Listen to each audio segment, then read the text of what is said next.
Scythe by Neal Shusterman. Published by Simon and Schuster. Chapter 7. Killcraft. During your year with me, Scythe Faraday told Rowan and Citra, you will learn the proper way to wield various blades. You will become marksmen in more than a dozen types of firearms. You will have a working knowledge of toxicology, and you will train in the deadliest of martial arts. You will not become masters in these things, that takes many years, but will have the basic skills upon which you will build. Skills that will be useless for the one you don't choose, Citra pointed out. Nothing we learn is useless, he told her. While the Scythe's house was modest and unadorned, it had one impressive feature, the weapons den. It had once been the garage of the old house, but now was lined with the Scythe's extensive weapons collection. One wall was hung with blades, another firearms. A third wall looked like a pharmacist's shelf, and the fourth wall held more archaic objects. Elaborately carved bows, a quiver of obsidian-tipped arrows, frighteningly muscular crossbows, even a mace, although it was hard for them to imagine Scythe Faraday taking someone out with a mace. The fourth wall was more of a museum, they supposed, but the fact that they weren't sure was unsettling. The daily regimen was rigorous. Rowan and Citra trained with blades and staves, sparring against the Scythe, who was surprisingly strong and limber for a man of his apparent age. They learned to shoot at a special firing range for scythes and apprentices, where weapons that were banned for public use were not only allowed, but encouraged. They learned the basics of Black Widow Bokator, a deadly version of the ancient Cambodian martial art developed specifically for the Scythedom. It left them exhausted, but stronger than either of them had ever been. Physical training, however, was only half their regimen. There was an old oak table in the center of the weapons den, clearly a relic from the age of mortality. This is where Scythe Faraday spent several hours a day schooling them in the ways of a scythe. Studies in mental acuity, history, and the chemistry of poisons, as well as daily entries in their apprentice journals. There was more to learn about death than either of them had considered. History, chemistry, writing. This is like school, Rowan grumbled to Citra, because he wouldn't dare to complain to Scythe Faraday. And then there was the gleaning. Each scythe must perform a quota of 260 gleanings per year, Scythe Faraday told them, which averages to 5 per week. So you get weekends off, joked Rowan, trying to add a little nervous levity to the discussion. But Scythe Faraday was not amused. For him, nothing about gleaning was a laughing matter. On days that I don't glean, I attend funerals and do research for future gleanings. Scythes, or should I say good scythes, don't often have days off. The idea that not all scythes were good was something neither Rowan nor Citra had ever considered. It was widely accepted that scythes adhered to the highest moral and ethical standards. They were wise in their dealings and fair in their choices. Even the ones who sought celebrity were seen to deserve it. The idea that some scythes might not be as honorable as Scythe Faraday did not sit well with either of his new apprentices. The raw shock of gleaning never left Citra. Although Scythe Faraday had not, since that first day, asked them to be the life-taking hand, being an accomplice was difficult enough. Each untimely end came draped in its own shroud of dread, like a recurring nightmare that never lost its potency. She thought that she would grow numb, that she would become used to the work. But it didn't happen.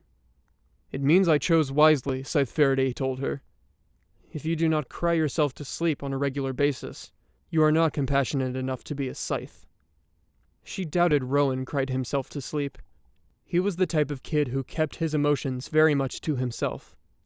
She couldn't read him. He was opaque, and it bothered her. Or perhaps he was so transparent she was seeing through him to the other side. She couldn't be sure. They quickly learned that Scythe Faraday was very creative in his gleaning methods. He never repeated the exact same method twice.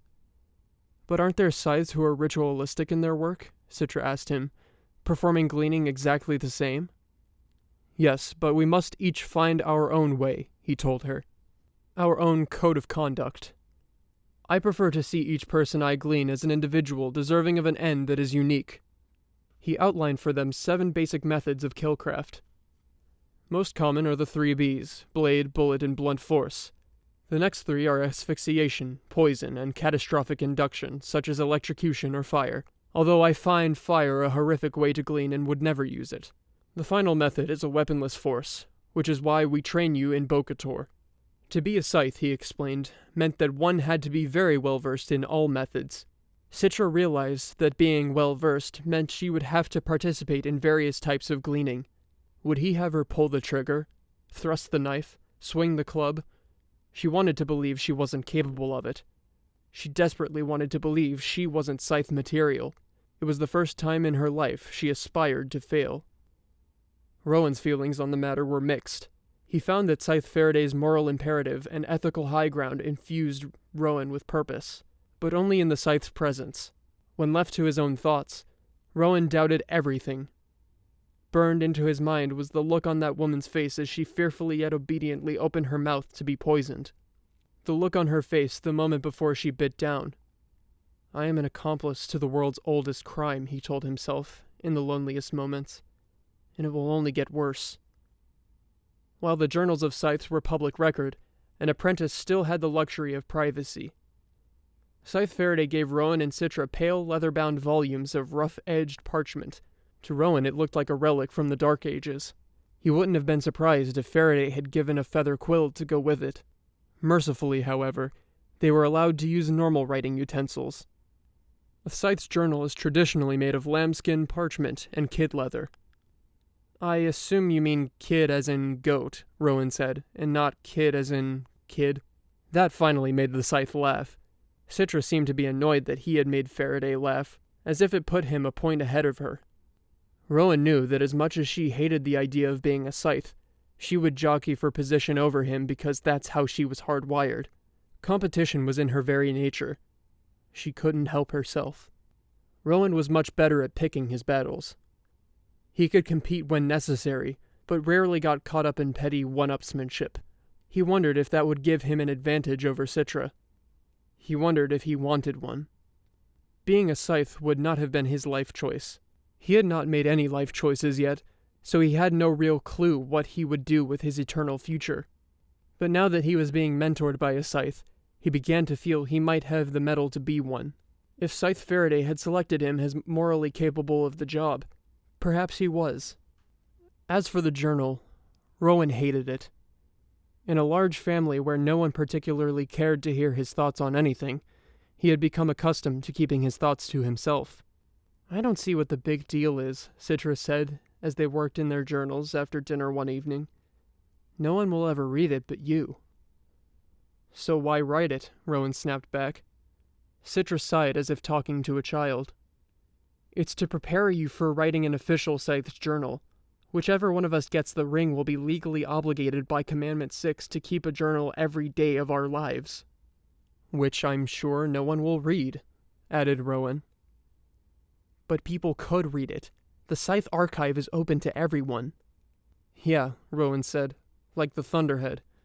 People can read anything, but no one does. All they do is play games and watch cat holograms. Citra shrugged.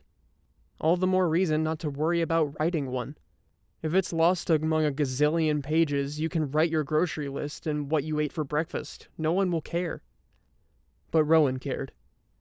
If he was going to put pen to paper, if he was going to do what a Scythe does, he would do it right or not at all.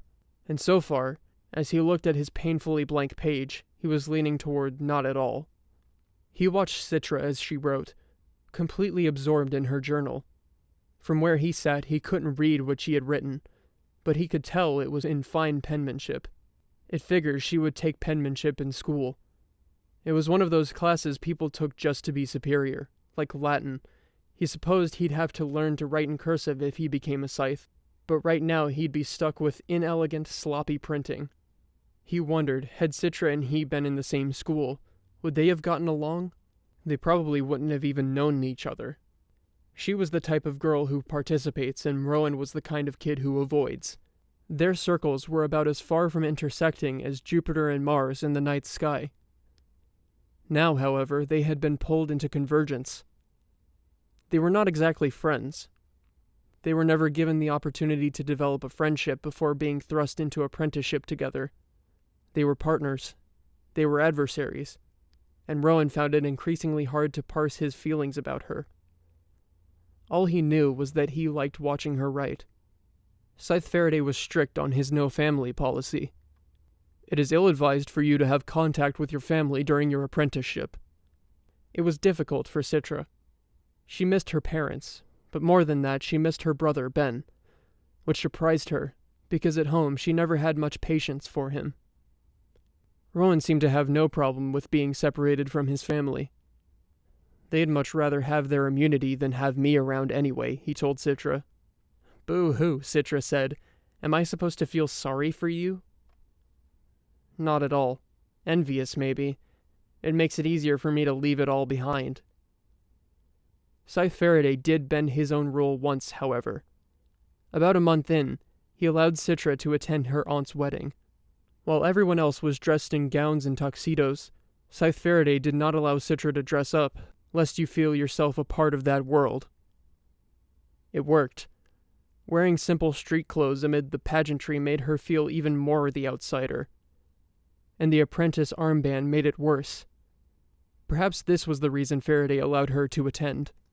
To make crystal clear the distinction between who she had been and who she was now. So what's it like? Asked her cousin Amanda. Gleaning and stuff. Is it, gross? We're not allowed to talk about it, Citra told her, which was not true, but she had no interest in discussing gleaning like it was school gossip. She should have nurtured that conversation, however, instead of shutting it down, because Amanda was one of the few people who spoke to her.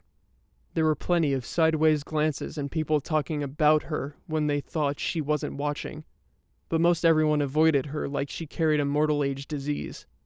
Perhaps if she already had her ring they might try to curry favor in hopes of receiving immunity, but apparently as an apprentice she offered them nothing but the creeps. Her brother was standoffish, and even speaking to her mother was awkward. She asked standard questions like, "Are you eating?" and "Are you getting enough sleep?" "I understand there's a boy living with you," her father said. "He has his own room and he's not interested in me at all," she told him, which she found oddly embarrassing to admit. Citra sat through the wedding ceremony, but excused herself before the reception and took a public car back to Scythe Faraday's house, unable to bear another minute of it. "You're back early," Scythe Faraday commented when she returned, and although he feigned surprise, he had set her plates for dinner.